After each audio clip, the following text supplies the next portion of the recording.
airmail helicopter.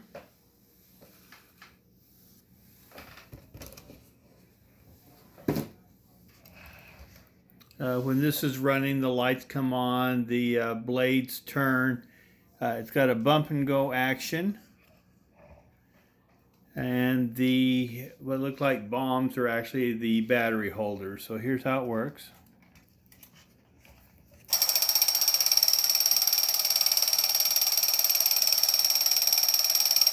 And if it's running on the ground, you can see that the pilot lifts his arms and moves his head.